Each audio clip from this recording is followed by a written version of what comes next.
Assalamualaikum warahmatullahi wabarakatuh. Waalaikumsalam Waalaikumsalam warahmatullahi warahmatullahi wabarakatuh. Kami dari kelompok 5, mata kuliah Strategi Pembelajaran Bahasa Arab, ingin menjelaskan materi kelompok 5 yaitu Strategi Pembelajaran Ekspositori dan Inquiry yang akan dimulai oleh Saudara Halimatus Sadiah. Padanya dipersilakan. Baik, bismillahirrahmanirrahim. Di sini saya sebagai pemateri yang pertama akan mencoba menguraikan sedikit materi tentang strategi ekspositori. Strategi pembelajaran ekspositori. Next.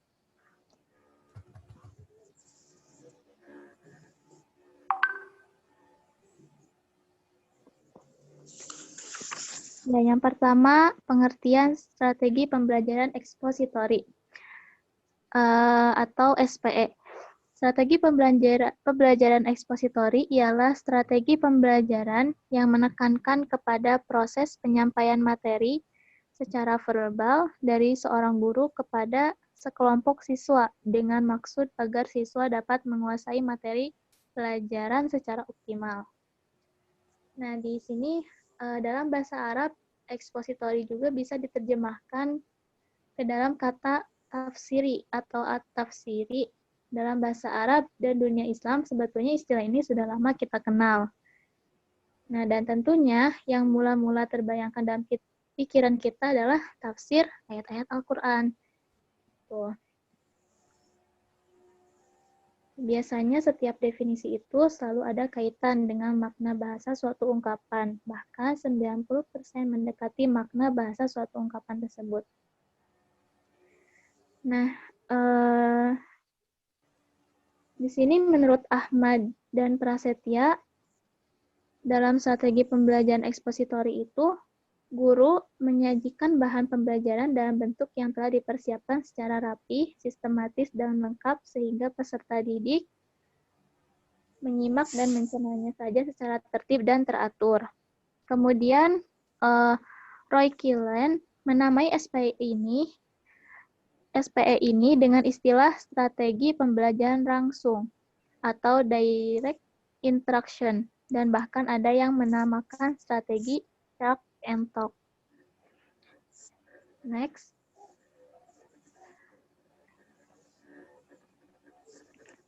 Nah, selanjutnya prinsip-prinsip penggunaan strategi pembelajaran ekspositori.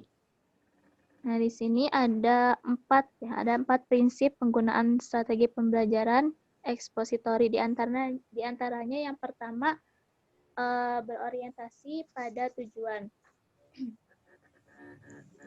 Nah, maksudnya yaitu segala materi yang disampaikan harus didasari oleh tujuan. Ceramah yang dilakukan bukan tanpa tujuan, melainkan ada arah pencapaian tujuan yang menjadi titik tolak utama pembelajaran. Nah, prinsip yang kedua yaitu prinsip komunikasi.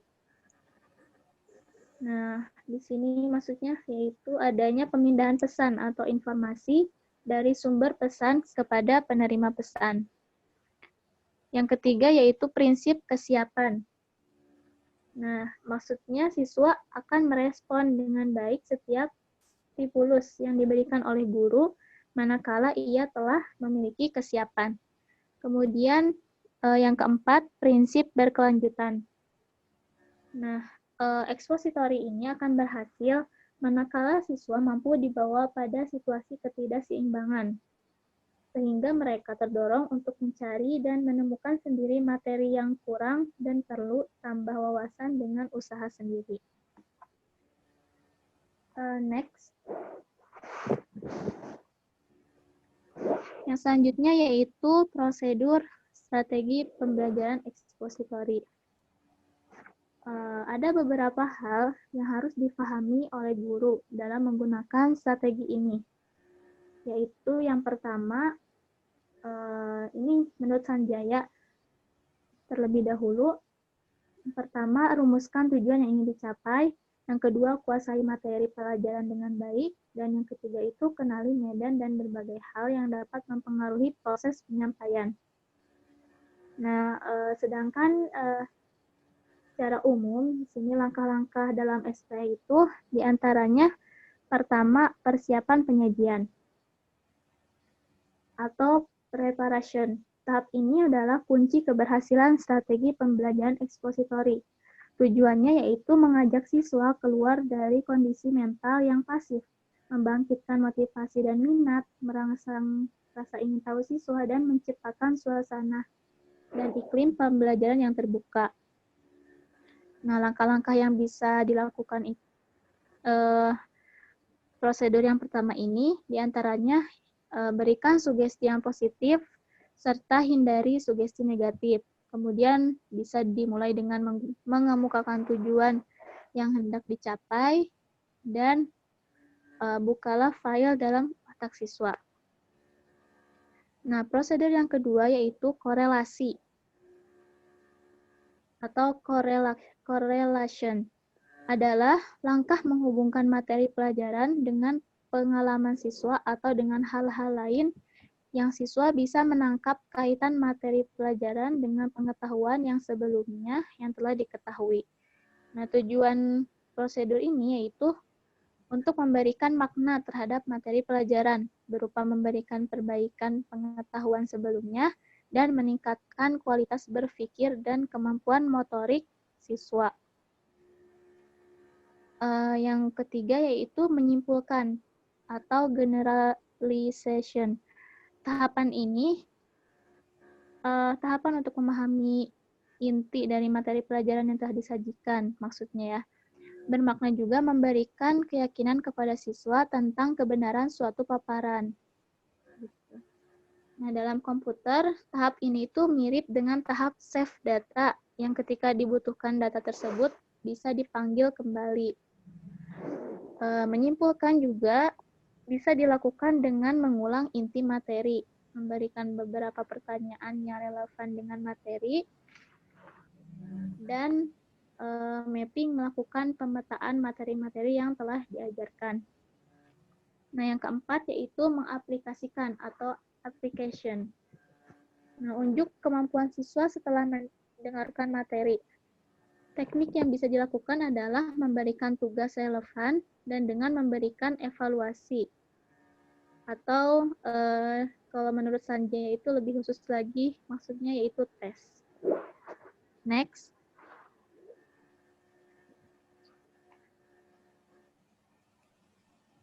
Nah, untuk materi selanjutnya, saya serahkan kepada moderator. Baik, terima kasih pemateri pertama. Dan akan dilanjut dengan pemateri kedua yaitu Hikmah Maulida. Padanya dipersilakan. Baik, saya akan melanjutkan bahasan strategi pembelajaran ekspositori, yaitu akan membahas keunggulan serta kelemahan strategi pembelajaran ekspositoris. Strategi pembelajaran ekspositoris ini bisa dikatakan memiliki pens terbesar dibandingkan dengan selainnya, sehingga guru banyak menggunakannya. Hal itu karena keunggulan strategi pembelajaran ekspositori sebagai berikut. Yang pertama, guru bisa mengontrol urutan dan keluasan materi pembelajaran. Jadi, guru di sini berperan dominan.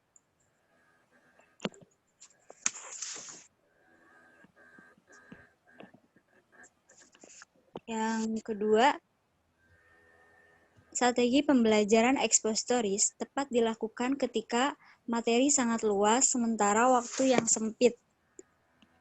Jadi jika alokasi waktunya terbatas, maka strategi pembelajaran ini akan sangat efektif untuk mempersingkat waktu.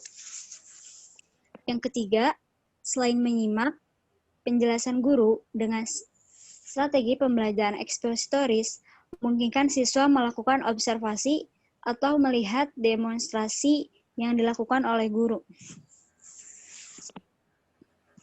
Yang keempat, bisa digunakan untuk jumlah siswa yang banyak serta ukuran kelas yang luas. Nah, karena kayak seperti jumlah materinya kan banyak, tuntutan kompetensi dalam aspek pengetahuan atau banyak bahan. Tapi kalau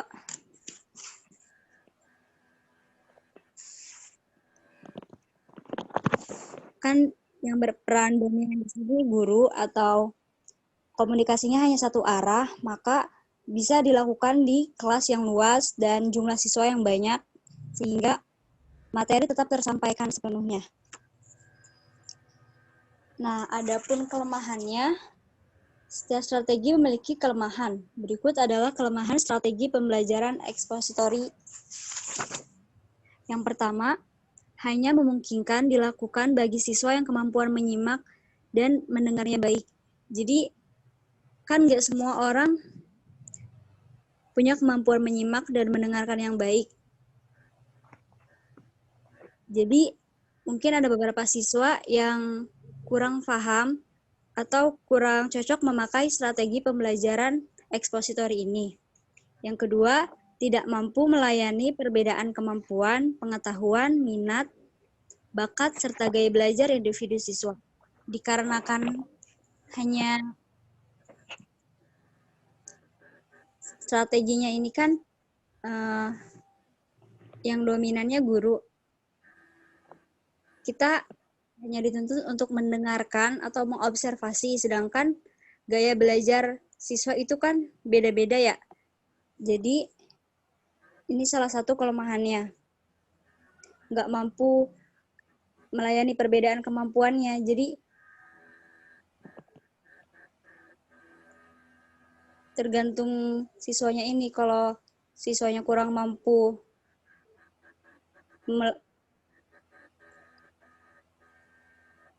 mendengarkan dengan baik, maka materi akan tidak tersampaikan dengan baik. Kemudian yang ketiga, sulit mengembangkan kemampuan sosialisasi, interpersonal, serta kemampuan berpikir kritis. Yang keempat, keberhasilannya tergantung kepada guru, persiapan, pengetahuan, percaya diri, semangat, antusiasme, motivasi, dan berbagai kemampuan seperti kemampuan komunikasi dan kemampuan mengelola kelas. Nah, kalau siswanya nggak percaya diri atau gurunya kurang persiapan, maka akan menghambat pembelajaran. Yang kelima, karena komunikasi lebih banyak terjadi satu arah, one-way communication, mengontrol siswa dalam pemahamannya akan terbatas dan pengetahuan siswa pada apa yang diberikan oleh guru saja.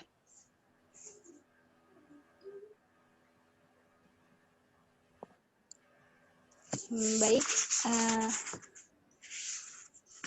ilustrasinya ya. Dalam pembelajaran bahasa Arab di madrasah yang menggunakan teori nazariyah, wahdah bisa dicontohkan ketika pembelajaran kosakata baru. Guru bisa membelajarkannya dengan menggunakan strategi pembelajaran ekspositori. Dengan cara guru menyiapkan materi kosakata baru lengkap dengan penjelasan masing-masing kata. Penjelasannya bisa dilakukan dengan terjemah, peragaan, menunjuk benda langsung, membuat definisi, menyebutkan padanan kata, menyebutkan lawan kata, dan lain sebagainya. Jadi, pembelajaran kosakata yang semua materi sudah disiapkan oleh guru merupakan strategi ekspositori. Begitu pula dalam mengajarkan dialog yang sudah lengkap disediakan oleh guru berupa teks dialog, mengajarkan membaca, mengajarkan kaidah, dan menulis bisa menggunakan strategi ekspositori.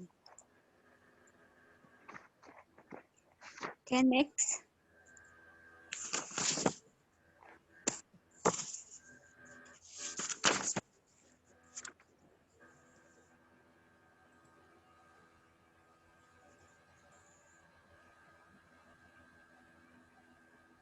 Pengertian strategi pembelajaran inquiry. Strategi pembelajaran inquiry adalah belajar mencari dan menemukan sendiri.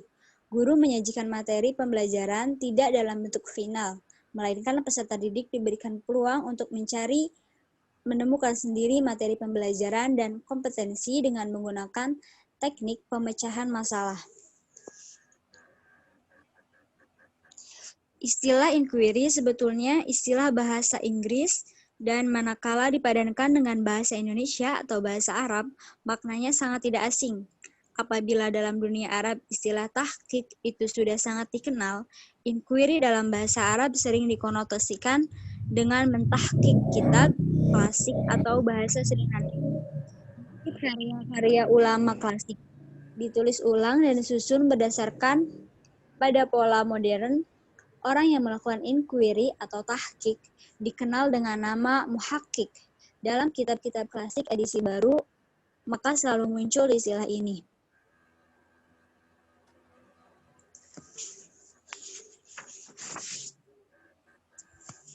Oke, next.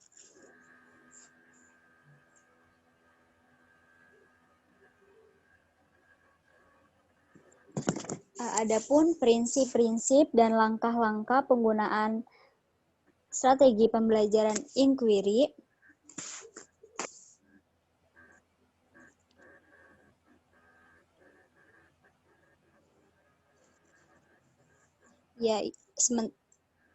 yaitu yang pertama, satu orientasi, yang kedua merumuskan masalah, yang ketiga hipotesis.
Oke, prinsip-prinsip strategi inquiry.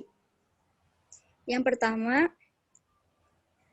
berorientasi prinsip kepada pengembangan intelektual, di samping berorientasi kepada hasil, akan tetapi proses justru yang lebih diutamakan.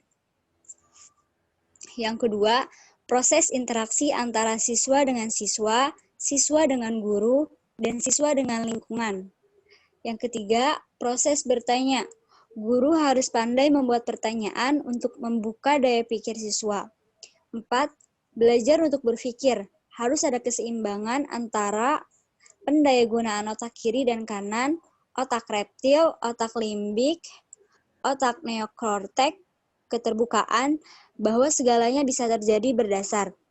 Yang kelima, kemampuan logika dan nalarnya. Oke, next.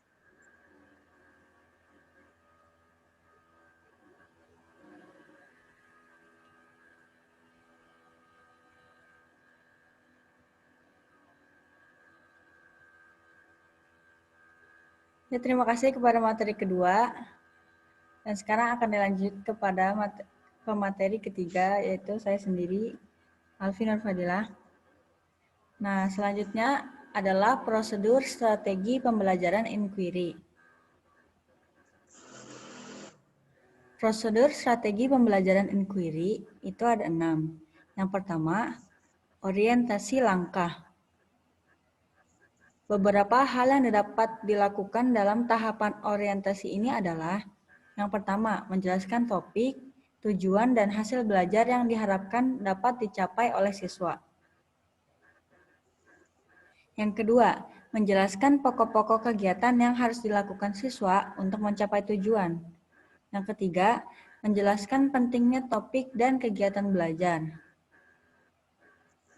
Nah, prosedur yang kedua yaitu merumuskan masalah. Merumuskan masalah merupakan langkah membawa siswa kepada suatu persoalan yang mengandung teka-teki. Jadi guru itu memberi suatu masalah.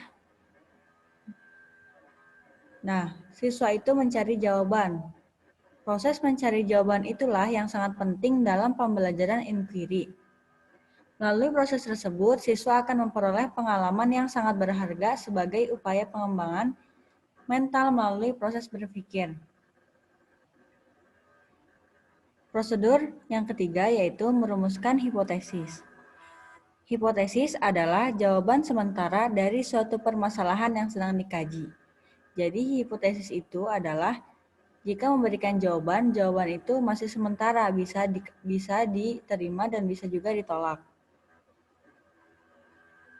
Salah satu cara guru yaitu untuk mengembangkan kemampuan menebak atau berhipotesis adalah dengan mengajukan berbagai pertanyaan yang dapat mendorong siswa untuk dapat merumuskan jawaban sementara atau dapat merumuskan berbagai perkiraan kemungkinan jawaban dari suatu permasalahan yang dikaji.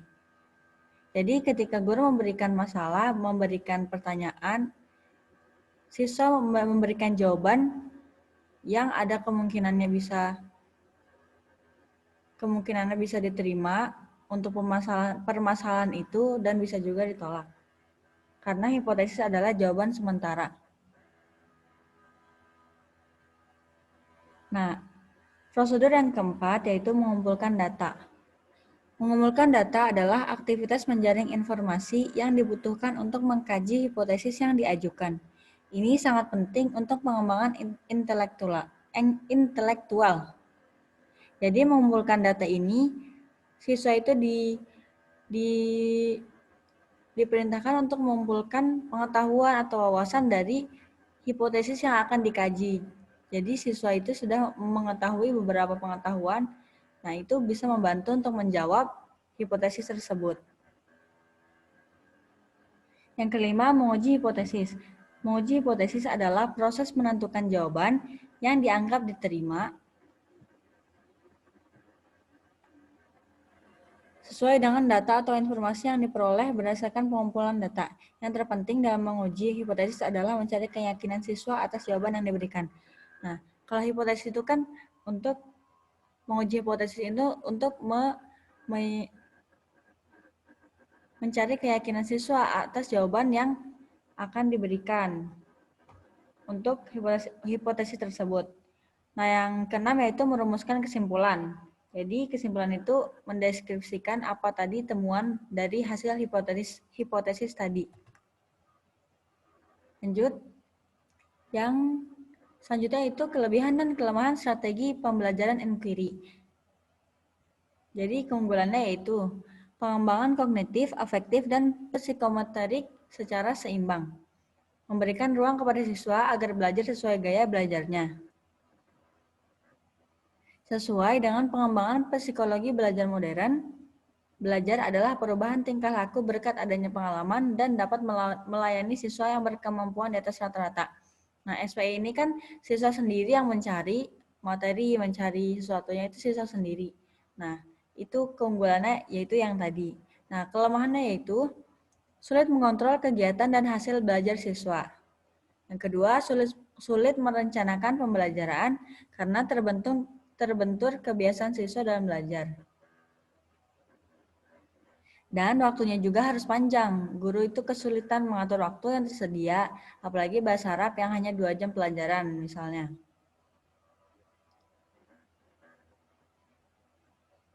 Selanjutnya yaitu ilustrasi atau contoh. Ilustrasi dalam menggunakan strategi pembelajaran inquiry. Dalam pembelajaran bahasa menggunakan teori nadariyah wahdah bisa dicontohkan ketika membelajarkan materi dialog.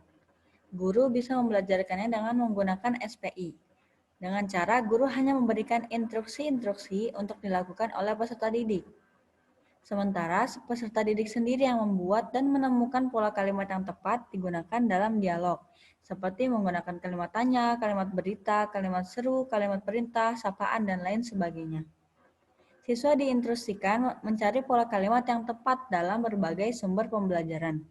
Begitu pula dalam mengajarkan kosakata yang siswa dituntut mencari sendiri makna kosakata, mengajarkan membaca, mengajarkan kaidah dan menulis, bisa menggunakan strategi ekspositori dan dalam membelajarkannya.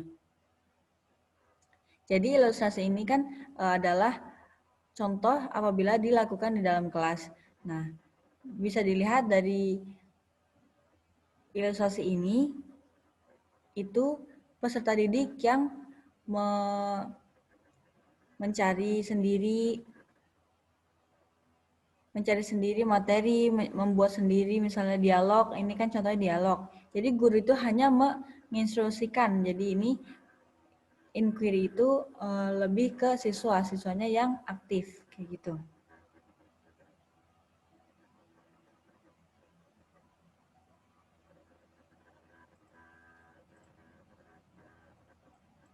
Ya, baik.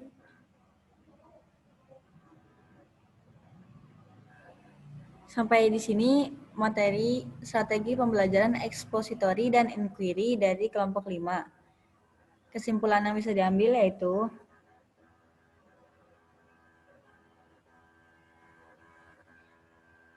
SPE adalah strategi pembelajaran yang menekankan kepada proses penyampaian materi secara verbal dari seorang guru kepada sekelompok siswa dengan maksud agar siswa dapat menguasai materi pelajaran secara optimal. Jadi kalau SPE tadi ekspositori, guru yang lebih banyak aktif. Jadi guru yang memberikan materi untuk kepada siswa. Siswa hanya menerima. Sedangkan strategi pembelajaran inquiry, guru hanya memberi perintah, lalu siswa yang aktif atau mencari materi sendiri, seperti itu.